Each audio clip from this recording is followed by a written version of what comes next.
स्वागत है आप सबका एक और नए वीडियो में। अब नहीं तो कब ट्रैवल ब्लॉग्स में आपका बहुत बहुत स्वागत है। समरकांद में आए हुए मुझे 48 आवर्स हो चुके हैं। बहुत ज़्यादा थक गया था, इसके कारण मैं वीडियो तुरंत बना नहीं पाया, लेकिन आज मैं फाइनली वीडियो निकला हूँ। दिया है मैंने पैसे आपको, इनको मैंने ऑलरेडी पैसा दिया है। हाँ, तो मैं बोल रहा था कि कुछ तो दया करो, कुछ तो दया करो, ऐसा कुछ बोल रही हैं वो, छोड़िए उनको। हाँ, तो मैं बता रहा था आपको 48 घंटे मुझे यहाँ आए हुए हो चुके हैं। थक गया था बहुत ज़्यादा, इसलिए मैं वीडियो बना नहीं पाया। एक इम्पॉर्टेंट मैं बात आपसे शेयर करना चाहूँगा। समरकांद आप आ रहे हो ना, तो 3 इंपॉर्टेंट चीज़ आपको मालूम है। ट्रैवल का 3 इंपॉर्टेंट चीज़ होता है, ट्रांसपोर्टेशन, खाना और हॉस्टल। खाना तो आप हल्का फुल्का एडजस्ट कर सकते हो हॉस्टल में बना करके, लेकिन ट्रांसपोर्टेशन और होटल जो है वो बहुत इंपॉर्टेंट होता है। ट्रांसपोर्टेशन के बारे में यहाँ का बताऊँ तो शेयर टैक्सी आपको मिल जाएगा। बसेस का सर्विस कुछ खास है नहीं। शेयर टैक्सी का अगर आपको यूज़ करना है तो मिनिमम चार्ज और मैक्सिमम भी आप वही बोल सकते हो 5000 सोम है, 5000 सोम। और होटल में जहाँ पे मैं ठहरा हूँ, लोग बड़े अच्छे हैं यार। मुझे उन्होंने 2 दिन नाश्ता करवाया फ्री में विदाउट एनी चार्ज। और जो फैसिलिटी है हॉस्टल का वो कुछ खास नहीं है। तो इसलिए याद रखिएगा, मेरे हिसाब से मुझे पसंद है जहाँ मैं ठहर रहा हूँ वहाँ के लोग अच्छे। फैसिलिटी नहीं हो तो भी चलेगा, लेकिन एडमिन का जो आदमी होता है या मैनेजर जो होते हैं ना, वो अच्छे होने चाहिए बस। सिल्क रूट में पड़ने के कारण ये जो सिटी है समरकांद और बुखारा बहुत ज़्यादा अमीर हुआ करते थे। यहाँ पे Timur the king the great जो यहाँ के लोग कहते हैं, उनका बसेरा हुआ करता था। रेगिस्तान स्क्वायर में आपको लेके जाने वाला हूँ, जहाँ पे 2 मदरसा है और एक सेंटर पार्ट है जो कि तिमुरिद ने बनाया गया था। उसके बारे में और बहुत सारे इन्फॉर्मेशन मैं आपको दूंगा यहाँ पे। लेकिन फ़िलहाल समरकांद को मारखांदा भी कहा जाता था। ग्रीक एम्पायर, ग्रीक के जो किंग थे अलेक्जेंडर द ग्रेट, उनके वजह से। और दूसरी बात ना, यहाँ पे रशियन एम्पायर, पर्शियन एम्पायर और ग्रीक एम्पायर का बहुत बड़ा दबदबा रहा है, जिसके कारण यहाँ का सिटी आप देख रहे हो या फिर पूरा उज़्बेकिस्तान आप देख रहे हो, बहुत ज़्यादा प्रॉब्लम पड़ा है। बार बार अटैक होने के कारण यहाँ पे कभी वैसा डेवलपमेंट हो नहीं पाया। थैंक्स टू यहाँ के जो प्रेजेंट गवर्नमेंट अभी चल रहा है, वो धीरे धीरे इस कंट्री को डेवलप कर रहे हैं। और इस वीडियो में मैं आपको वो सारी चीज़ दिखाऊंगा और सारी चीज़ आपको मैं बताने वाला हूँ जो समरकांद का बेसिक, यहाँ के लोगों के बारे में, यहाँ पे क्या घूम सकते हैं, कितना चार्जेस होगा, वो सारी चीज़ मैं आपको इस वीडियो में बताऊँगा। तो बने रहिए समरकांद के इस पहले वीडियो में। 80 रुपये का 2 केला लिया है भाई। ये है मेरा आज का नाश्ता। खाना बाद में खाएंगे, लेकिन हाँ याद रखिएगा, केला उज़्बेकिस्तान कज़ाकिस्तान में बहुत महंगा है। पता नहीं कहाँ से आ रहा है, शायद मार्स प्लैनेट से आता होगा, इसलिए यहाँ पे इतना महंगा केला है। मैं केला खाता हूँ, फिर उसके बाद आपसे बहुत सारी बातें करनी है, बातें करेंगे और वीडियो को आगे बढ़ाएंगे। समरकांद में जो लेडीज़ होती हैं, या उज़्बेकिस्तान की लेडीज़ आप बोल दीजिए, जब भी वो बाहर जाएंगी फंक्शन में या फिर कुछ सेरेमनी होता है, तो इस तरह का ज्वेलरीज पहन करके अच्छे से पूरा चेहरा पूरा नेक लाइन जो है वो इस तरह का ज्वेलरी से ढका होगा। अब आप इमेजिन मत करना कि मैं ये पहना हूँ। हाँ बाय द वे, चलिए मुझे एक अच्छा चीज़ दिख गया इस ज्वेलरी शॉप में, तो मैंने याद आया मेरे को कि हाँ, मेरे जो हॉस्टल के ओनर थे उनकी वाइफ वो इस तरह का पहन करके घूम रही थी। तो मैंने सोचा कि ना आपको भी बता दिया जाए, बहुत अच्छा लगता है और बहुत सुंदर लगता है उन पर। चलिए बढ़ते हैं वीडियो पे आगे और आपको दिखाते हैं समरकांद के नज़ारे।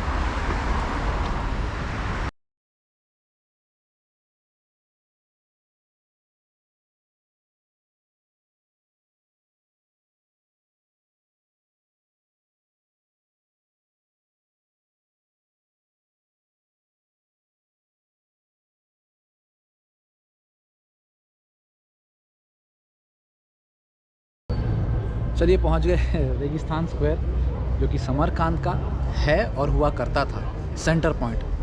बट यहाँ का जब हिस्ट्री में थोड़ा जानने की कोशिश किया ना, तो थोड़ा बुरा लगा। आपको भी बुरा लगेगा, क्योंकि जो किंग हुआ करते थे ना, वो यहाँ पे अपना घोषणा करते थे, रॉयल प्रोक्लेमेशन घोषणा किया करते थे कि ऐसा होने वाला है या ऐसा होगा। वो सब यहाँ घोषणा हुआ करती थी।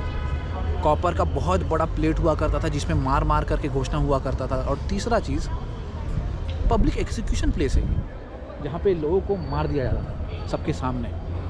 अगर लोग यहाँ पे जो लोकल लोग हुआ करते थे उस टाइम के ज़माने के, कुछ किंग के द्वारा दिया गया हुआ लॉ अगर नहीं फॉलो करते थे तो उनको मार दिया जाता था। यहाँ पे टिकट यहाँ का समथिंग अराउंड 350 रुपये है फॉरेनर्स के लिए। वही जो लोकल लोग हैं उनके लिए बहुत सस्ता है, समथिंग अराउंड 40 रुपये। Hello. Hello. How are you? Huh? How are you? Yes, yes. Kagdela. Kagdela. Kakua. You are from where? Where are you from? Abdulmomen. Your name? What's your name? My name is Saurabh. Come on, come here. Saurabh? You How can are come in you? the video. How I'm are good. you? How are you? How are you? How are you? I'm good. I'm good. You are from Uzbekistan? I'm very well. Uzbekistan. Okay. School trip. I Yes, Uzbekistan. School trip, right? Okay, nice. Good to meet you all. Goodbye. Katlises. Kadlises, India. Kitty. Goodbye, brother. Okay, no problem. Goodbye. Goodbye. Goodbye. See you. हाँ बच्चे मन के सच्चे। India सुनते ही यहाँ पे लोग ना मतलब हैरान तो नहीं बोलूँगा, लेकिन हाँ ये ज़रूर सोचते होंगे कि हाँ यहीं वहीं से लूट करके हमने इसको बनाया है। वहीं से लूट कर आपने बनाया तो सही है भाई साहब, लेकिन आप देखिए हम कहाँ पहुँच चुके हैं और आप कहाँ पहुँच चुके हैं। मैं क्रिटिसाइज़ नहीं कर रहा हूँ, लेकिन हाँ ग्रोथ हो रहा है। ऐसा नहीं है कि उज़्बेकिस्तान में ग्रोथ नहीं हो रहा है, ग्रोथ हो रहा है। बट रेगिस्तान स्क्वायर के अंदर घुसने के बाद जो मैंने यहाँ पे चीज़ें देखी है ना, मरम्मत तो बिल्कुल नहीं होता है यहाँ पे। मैंने देखा नहीं, बहुत सारे जो ब्रिक्स हैं यहाँ पे उसको अब मरम्मत हुआ नहीं है, नॉर्मल वैसा का वैसा ही रखा गया है। सिक्योरिटी अच्छा है, पब्लिक टॉयलेट्स आपको अंदर में मिलेंगे। बट ये देख रहा ना 450 रुपये 350 रुपये एंट्री हमारे लिए थोड़ा महंगा नहीं, मेरे लिए तो नॉर्मल है। लेकिन जब ताजमहल लोग आते हैं घूमने के लिए या रेड फोर्ट या बहुत सारे मॉन्यूमेंट्स इंडिया में घूमने के लिए आते हैं फॉरेनर्स, उनसे अच्छा खासा पैसा लिया जाता है। तो उस कंपेयर में ठीक है, कोई प्रॉब्लम नहीं है। Photo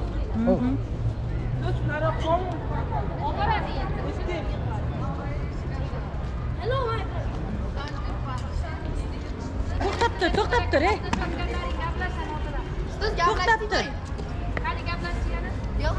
How are you? Brother, how are you? How are you? Hoş cunat var makizgi. Photo खिंचा रहे थे। How are you? Yeah, good. How are you? Good, thank you. Thank you. बड़ा देख के अच्छा लग रहा है यार, लोग यहाँ बात करने की कोशिश कर रहे हैं, कोई फ़ोटो खिंचा रहा है। When I became celebrity in Uzbekistan. तो चलिए, रेस्पेक्ट है हमारे इंडिया के भाइयों के लिए, रेस्पेक्ट है यहाँ पे। पास्ट जो भी था, लेकिन प्रेजेंट अच्छा है तो सब कुछ अच्छा है मेरे हिसाब से। हाँ अच्छा लग रहा है। 450 रुपये यहाँ का, 450 में बार 450 बोल रहा हूँ, 350 रुपये जो मैंने टिकट दिया वो वर्थ लग रहा है मुझे। बट ये ना पब्लिक एक्सिक्यूशन एरिया, ये लोग मैं 100% श्योर हूँ यहाँ के जो गाइड है ना वो नहीं बताएंगे आपको, क्योंकि नेगेटिव चीज़ जो होता है ना वो हमेशा गाइड लोग छुपाने की कोशिश करते हैं।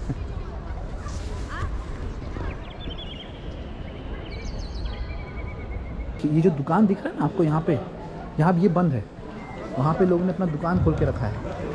ये सारे हैं स्टूडेंट सेल, वहाँ पे लिखा हुआ था तो मैंने पढ़ा और आपको बताया। बीच में नहीं है ये वाला एरिया, तो मेरे ख्याल से खाली एरिया है। बट जो स्टूडेंट सेल था, जो मदरसा है यहाँ का, वो बच्चे लोग वहाँ अंदर में रहते होंगे। अब समझ में आया मेरे को। ओके, अब जस्टिफाई कर रहा हूँ मैं अपने वर्ड्स को। ये मदरसा क्यों है अब समझ में आ रहा है। यहाँ पे दुकान खुल चुका है, अब कोई इस्लामिक टीचिंग नहीं होता है, अब यहाँ पे सिर्फ सामान बिकता है। सोवेनिर जो आप खरीद कर जा सकते हो यहाँ से, वो बिकता है यहाँ पे। मुझे लगा अभी भी कुछ देखने को मिलेगा, स्टूडेंट सेल, बच्चे बैठे होंगे पढ़ रहे होंगे, लेकिन नहीं, ऐसा नहीं है। हाँ भाई, 350 रुपये दे करके घुसा है कोई, वो थोड़ा अंदर देखने का पसंद करेगा कि कोई बच्चा पढ़ रहा है, स्कूल के अंदर घुसा है कोई। कन्वर्ट कर दिया इन्होंने, चेंज कर दिया। अब हर जगह बिज़नेस है, not only Uzbekistan, her country में इस तरह के जो लोकेशंस होते हैं ना, वो बिज़नेस सेंटर हो चुके हैं अब।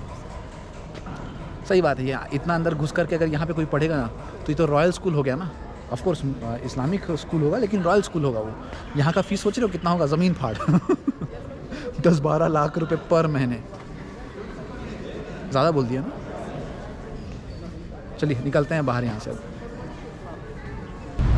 वहाँ से निकलने के बाद, रेगिस्तान स्क्वायर से निकलने के बाद, यार ये टोपी ना बड़ा कमाल कर रहा है भाई। आप यकीन नहीं करोगे, ये टोपी पहनने के बाद लोग मुझे यहाँ पे पूछ रहे हैं तुम मुस्लिम हो, कहाँ से हो, पाकिस्तान से हो, हिंदुस्तान से हो। मैं उनको बता रहा हूँ कि मैं हिंदुस्तान से हूँ, और ये टोपी जो आप टोपी पहनते हो वो टोपी नहीं है, ये नेपाल का ट्रेडिशनल कैप है। मैंने बताया है, ट्रांसलेट करके बताया, वो उस चीज़ को मैं वीडियो नहीं ले पाया, सॉरी उसके लिए। लेकिन सारे नेपाली भाई को जो ये वीडियो देख रहे हैं, जिन्होंने मेरा चैनल देखा है, उनको मैं बता दूँ कि मैं आपका कल्चर इस टोपी पहन करके रिप्रेजेंट कर रहा हूँ, क्योंकि मुझे ये टोपी बहुत पसंद है। जब भी ये टोपी पहनता ना, मुझे मन करता है मैं वापस नेपाल चले जाऊँ। भाई कितना दूर है हिंदुस्तान से, और क्या वीज़ा की ज़रूरत है? कोई वीज़ा की ज़रूरत नहीं है नेपाल जाने के लिए। टोपी ने बड़ा कमाल किया है, लोग बहुत फ्रेंडली हो गए मेरे से ये टोपी पहनने के बाद। देख रहे भाई ये कौन आया है, कहाँ से आया है। अच्छा लग रहा है बेसिकली मुझे ये टोपी पहनने के बाद। और यू नो जनरली क्या होता है हिंदुस्तान में लोग क्या बोलते हैं, टोपी बाज, उल्टा सीधा बोलते हैं ना, बट नहीं, बाहर कंट्री में बहुत रेस्पेक्ट मिलता है जब आप हल्का सा भी रिप्रेजेंट कर दो उनके कल्चर को। तो लोग बड़े अच्छे हैं यहाँ के, फ्रेंडली हैं। हो सकता है कि आप अगर कुछ ख़रीदना चाहो तो वहाँ पे थोड़ा प्रॉब्लम हो सकता है, दो तीन यू नो हज़ार सोम ज़्यादा ले ले आपसे, तो आपको वो बच के रहना पड़ेगा।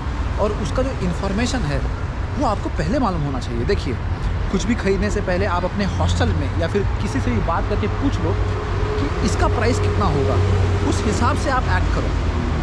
मैं टैक्सी में जब आ रहा था ना तो वो मुझसे 10,000 सोम मांग रहे थे, मुझे मालूम था 5,000 सोम। तो मैं बोला नहीं 5,000 सोम है, मुझे मालूम है। तो उन्होंने वापस 5,000 सोम निकाल के दिया। अब दिया या फिर मजबूरी था वो मुझे पता नहीं, लेकिन उन्होंने दिया, उनको थैंक यू। चलिए बढ़ते हैं आगे। देखिए इस कार की मैं बात कर रहा हूँ। Brother whose car is this, whose car is this car, this okay. चलिए जाकर के पूछते हैं क्या मुझे इस प्यारे से कार में राइड मिलेगा कि नहीं। ये तो गेमिंग सेंटर दिख रहा है भैया। एक मिनट मैं अंदर जाता हूँ, उनसे पूछता हूँ कि मुझे इस कार में राइड चाहिए। मैं $1 देने के लिए रेडी हूँ, चाहे 2 मिनट ही क्यों ना घुमाएं। Okay actually I am a tourist here from India, can he give me a ride in this car, ride This car. There okay thank you. हाँ गलती से गलत जगह घुस गया मैं। किस car it is, okay no problem. इनसे मैं पूछ रहा हूँ क्या आप मुझे उस कार में राइड दोगे। उन्होंने बोला नहीं ये इनका रेस्टोरेंट है, ये बिजी है, वरना ये मुझे कार में ज़रूर राइड देते। No problem thank you. I am from India, या I am making a vlog in Uzbekistan, Samarkand. So I wanted to sit in that car actually, very beautiful car, yeah very beautiful, so I wanted to sit in your car but it's okay, no problem, thank you। भाई बड़े देर से खाना ढूंढने की कोशिश कर रहा हूँ यहाँ पे समरकांद में, मिल नहीं रहा है। क्या है कि घर से निकल चुका हूँ, हॉस्टल से निकल चुका हूँ, तो अब वापस जा नहीं सकता, दूर में है, जा नहीं सकता, मतलब ऑफकोर्स जा सकता हूँ, लेकिन क्या है यहाँ मैंने फाइंड किया है एक सैलड, वेजिटेरियन फूड बताया, तो उन्होंने सैलड बताया और फ्रेंच फ्राइज़ खा रहा हूँ मैं, और एक कोला, समथिंग अराउंड $3 का देना पड़ेगा मुझे पैसे, 240 रुपये, महंगा तो है। अब ये बोल रहे हैं यहाँ पे कि आराम से बैठ जाओ, उसके बाद sorry Cafe Sinbad. I am Cafe Sinbad. Cafe Sinbad, okay cafe Sinbad इनका कैफ़े का नाम है, जो कि रेगिस्तान स्क्वायर से 1 किलोमीटर के रास्ते पर। हम सब लेके आई हैं कोक वो ग्लास में, वाह थैंक यू। ओह बड़ा मेहमान नवाजी, ऐसा मेहमान नवाजी तो मुझे आज तक कहीं नहीं मिला है। सैलड फ्रेंच फ्राइज, सैलड का था यहाँ पे 10,000, फ्रेंच फ्राइज़ का है 15,000। 10,000 का मतलब हुआ $1 से नीचे, समथिंग अराउंड 70 रुपये सैलड मिलेगा, और फ्रेंच फ्राइज़ जो है वो 15,000 सोम का है, उसका रेट समथिंग कन्वर्ट करूँ मैं तो 100 रुपीज़।